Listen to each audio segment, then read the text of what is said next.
42장경 25번째 장 시작하겠습니다.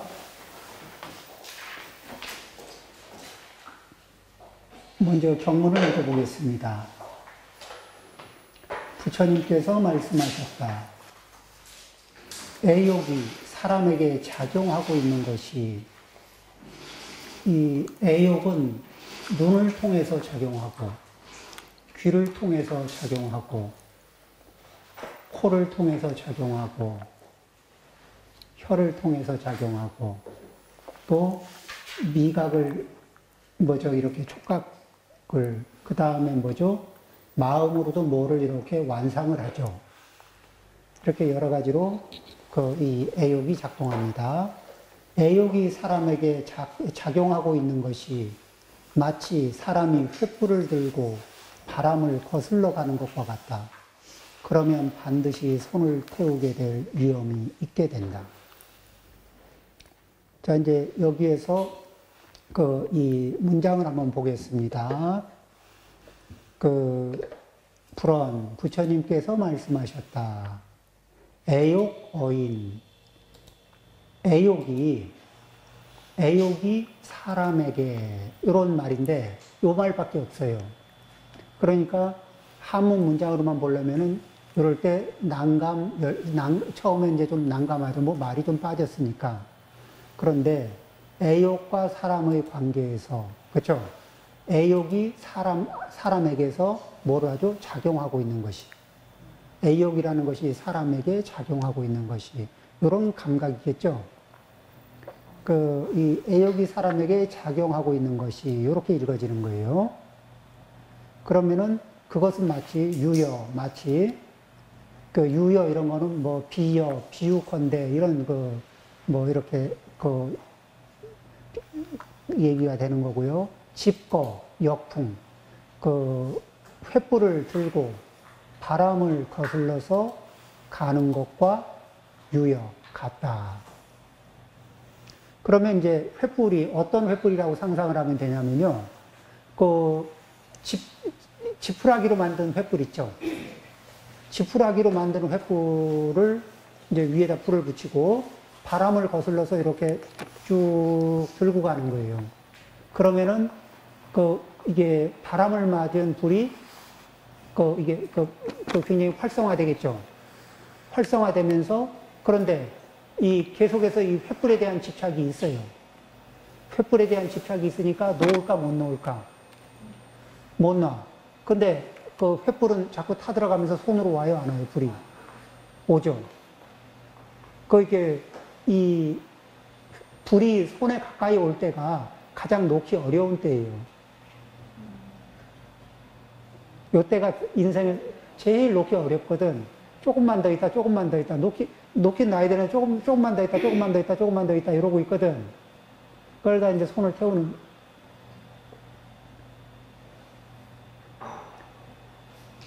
횃불을 들고 바람을 거슬러 가는 것과 같다. 그러면은, 필류. 여기에서 다른 말은 없어요. 필류. 그렇다면, 그럼 사인말이 생략됐겠죠? 필류, 반드시 있을 것이다. 반드시 손을 태우는 위험, 근심이 있을 것이다. 있게 될 것이다.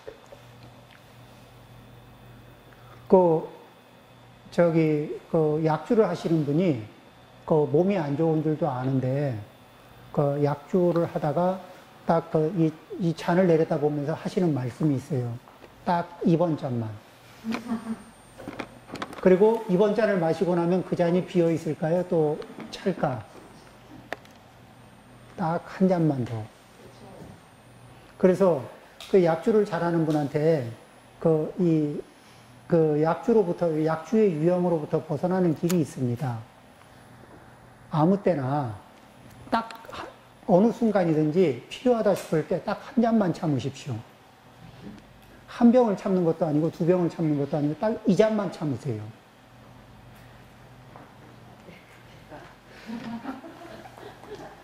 그렇죠. 이 잔만 참으면은 이 잔을 넘어서 한 병이든 두 병이든 이게 술은 못 넘어오거든. 불가능하죠. 그, 가능하기도 하고 불가능하기도 한데, 우리의 습관이, 자, 그러면은, 우리는 이제 우리가 살고 있는 이 세상에서는 유혹이라는 것이 우리한테는 어려운 일은 두 가지로 다가와요. 하나는 이제 역경으로 다가오거든요. 그건 힘들어요. 그래서 역경으로 다가오는 것들은 우리가 눈치채고 빨리 피할 수 있으면 피하고 싶은 마음이 있기 때문에 어려운 일을 이렇게 회피하려고 하는 마음이 선명해지거든요. 그런데 세상에 잘 나가는 사람들이 위험에 빠지는 거는 무엇으로 빠지냐면은 순경계, 유혹의 경계들이 다가오는 거예요. 이제 유혹의 경계는 그것이 뭐랄까요? 재물로 다가올 수도 있어요. 재물로 다가올 수도 있고, 이성으로서 이성이 다가올 수도 있고, 그렇죠? 명예나 권력이나, 이제 권력은 뭐죠? 권력은 지배하는 지배권을 이렇게 얘기하겠죠. 명예는 뭐죠? 자랑질 할 만한 것들입니다. 그러니까 내가 자랑질하면 다른 사람들이 맞아, 당신 맞아. 이렇게 인정표를 이렇게 쉽게 얻을 수 있는 자리가 이 명예 아니겠습니까? 안심하고 자랑질할 거리를 그런 위치에 오르는 거를 이제 명예를 얻는다 이렇게 얘기하죠. 자, 이렇게 우리는 이제 이런 것들에 대해서 그 다음에 나이가 들면은 우리 나이가 들면은 50이 되잖아요. 그러면은 40대 중반 이후로 50 이렇게 접어들면은 능력치가 이게 어떤 능력치는 최고조에 오르거든요. 그런데 뭐는 떨어져요? 육체적인 역량은 이게 하향 곡선을 긋습니다. 그러면서 인지적인 부조화가 따라와요. 어떻게 오냐면은 체력은 이렇게 가고 있는데 이 역량은 이렇게 치고 올라가거든요. 그러면서 이 역량이 주는 만큼을 끌어안으려고 그래요. 역량이 주는 만큼을 끌어안고 어떻게 하든지 이렇게 견뎌 보거든요. 그러면은 몸이 주는 신호라는 게 있는데 얘가 뭐라 그러거든요. 그러면은 시끄러워 이래요. 이 몸은 이 현재에 집중을 하잖아요.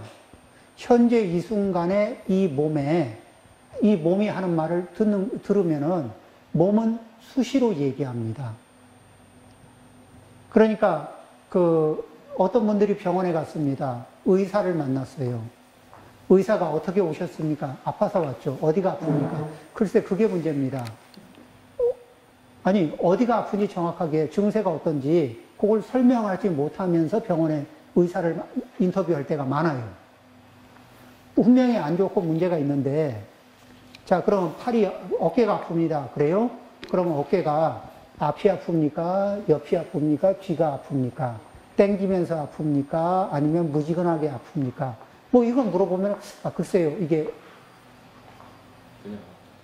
그냥 그러니까 뭐죠? 몸이 하는 말을 몸은 24시간 얘기하고 있는데 24시간 몸이 해주는 말을 이렇게 안 듣는 거예요.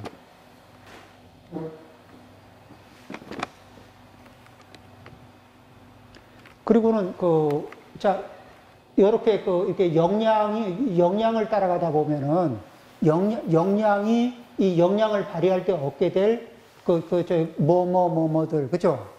유지할 수 있는 뭐들이 있잖아요. 이게 이제 중요한 거예요. 그러면서 이쪽에서 주는 이게 메시지를 무시하는데 사실은 이 몸이 모든 것의 기반 아닌가요?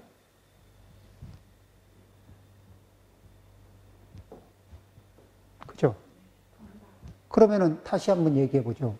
몸의 역량이 줄어들기 시작하면 일의 폭을 넓혀야 될까? 일의 폭을 좀 줄여야 될까? 우리 근육이 20대, 30대, 40대가 힘이 비슷하고 50대 힘이 비슷한 것 같아도 무슨 차이가 있냐면은 힘이 비슷해 보여도요. 20대 근육은 생고무예요, 생고무. 금방 생산된 생고무라서 이게 뭐 땡기고 늘리고 한만 해도 끄떡없어요. 그런데 이제 이 50대 근육은 힘이 비슷해도 장력이 비슷해도 이게 탄력이 거의 이제 탄력이 이제 많이 약해진 그래서 뭐죠? 어떻게 하면은 그 장력을 못 견디고 끊어질 수가 있다고. 제가 그런 경우입니다. 그런데 뭐냐면은 기분이 20대니까 내 기분을 20대로 유지하면 근육도 20대를 맞춰서 해주겠지 이런 이렇게 마음을 갖거든. 그런데 그게 그렇게 되는 게 아니에요. 그러니까 아까 앞전 시간에 조고각하를 얘기했는데 내 몸이 뛸 수 있는 스텝이라는 게 있다고요. 그 스텝을 넘었잖아요. 그러면 역량은 발휘할 수 있는데 인생이 팍팍해집니다. 역량은 발휘하는데 인생이 팍팍해져.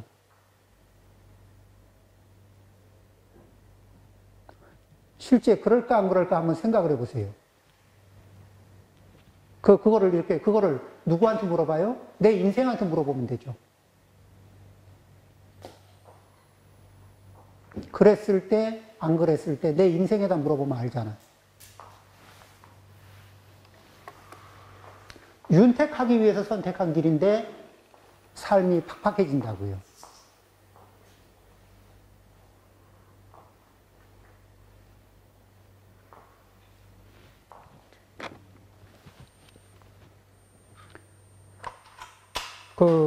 첫 번째는 인생을 살면서 사람은 말을 좀 들어야 되는데 말 듣는 거 되게 싫어하거든요.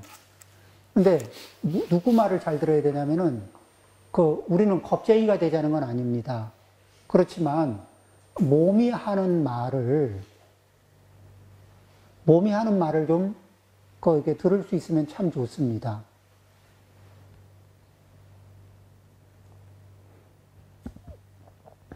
몸이 주인님 주무실 시간입니다. 시끄러. 그죠? 주인님 음식을 좀 드셔야 될 시간입니다. 시끄러. 주인님 커피는 오늘 충분히 마셨는데요. 시끄러.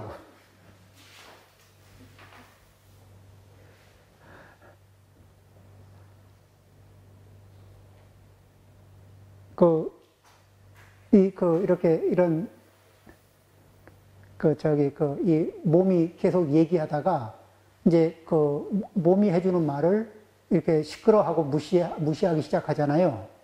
내가 무시하면은요, 어떠냐면은, 이거는 내면의 목소리도 마찬가지고, 바깥의 소리도 똑같습니다. 누가 얘기할 때 시끄러워하고서 이렇게 무시했던 사람들 말 있죠. 그 사람이 또 말을 해도 시끄러워 이러면서 이렇게 이 말을 2번, 3번 하고 나면 말을 계속 하나요, 안 하나요? 안 하죠. 그러면 내면의 이런 소리들이 시끄러워 몇 번 쳐놓고 나면은 잘 들릴까, 안 들릴까요? 안 들리죠. 그리고, 자, 이제 제가 시끄러워해서 말 안 했으니까 문제 없죠? 조용하고?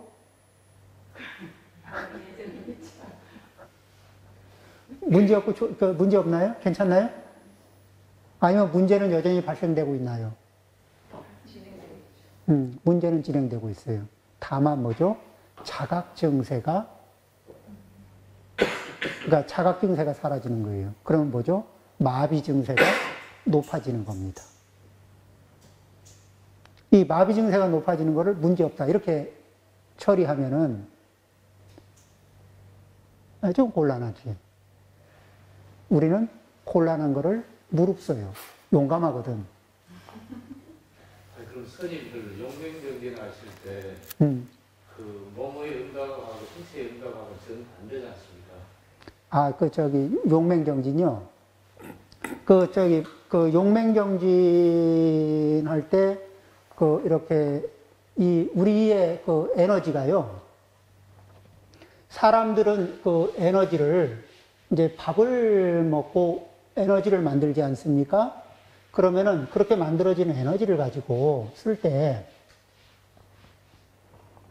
그 중에서 한 60% 정도가 그 음식물을 소화시켜서 에너지원으로 만드는 과정에 그걸 한 60% 정도 쓴답니다. 그러면은 이제 40%의 에너지를 가지고 이게 생활을 하는데 그 중에서 왜 스트레스, 번뇌 지수가 높아지잖아요. 그러면은 자동차 이렇게 밟을 때 왜 뒤에 이게 까맣게 뿌 하고 뿜어져 나오게 운전하는 것처럼, 자동차 효율은 안 나고 왜 연료 소모만 이게 많아지는 거 있잖아요. 이런 상태하고 비슷한 게 이제 이게 스트레스 상황이거든요. 그런 상황에서 에너지를 급속도로 갉아먹습니다. 그러니까 부족한 거예요. 그러면 어떡하죠? 이게 먹을 걸 또 찾아요. 근데 그걸 소화시키느라고 이렇게 막대한 에너지를 쓰지만 기관도 막대하게 쓰지 않습니까? 그러면서 몸 전체가 과부하 걸려요. 에너지가 부족하다고 에너지를 더 공급하려고 해도. 그렇죠? 그런데, 이 번뇌 수치가 적으면은, 그러면 이제 이렇게 이 수치를 자꾸 낮추려고 하잖아요? 그게 그런 것들을 알아차리고 내려놓고 과거로 흘러간 마음 불러다가 현재에 앉혀놓고 미래로 간 마음 불러다가 현재에 앉혀놓고 그래서 그걸 뭐라 그러죠? 이 정령, 화두를 챙기고 이게 수행의 주제를 챙기고 할 때도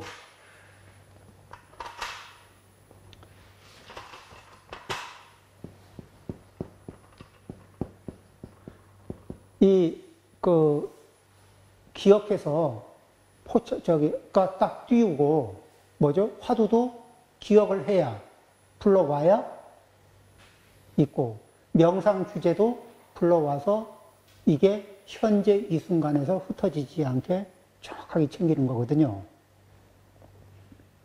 현재 이 순간에 머물면은 에너지 소모가 상대적으로 제일 적습니다. 연비 좋아요. 이게 과거로 가고 미래로 가면서 스파크 튀고 막 이러면은 매연 나오고 애증에 이렇게 복잡한 이러면서 에너지 소모가 말도 못 합니다. 그런데 용맹정진은 아무 때나 하는 게 용맹정진이 아니고 사실은 하다 보면은 이제 이렇게 이 돌파를 해야 되는 대목이 있어요. 원래 용맹정진은 이제 관례적으로 주어진 거는 그냥 이렇게 관례적으로 가도 그게 용맹정진이 잘 될지는 의문인 것이 언제 이제 용맹정진이 제대로 되냐면은 공부를 이렇게 짓다가 이제 이 한 초점으로 몰리면서 돌파를 해야 될 관문이 정확하게 보일 때가 있어요. 그러면은 그 순간에는 다른 모든 반연을 다 줄입니다.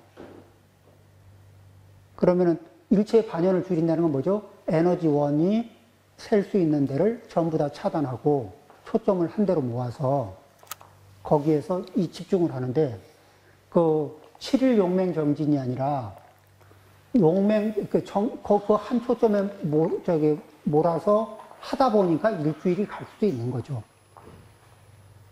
하다 보니까 일주일이 간 거지 일주일을 기약하고 한 게 아니에요. 부처님이 보리수와에 앉아서 정진할 때 일주일만 하고 내가 정각을 이루고 일어나리라 이런 거 없어요. 그냥 뭐냐면 이 자리에 앉아 정각을 이루기 전에는 일어나지 않으리라. 그냥 그러고 그냥 앉으셨는데 하다 보니까 일주일 된 거예요.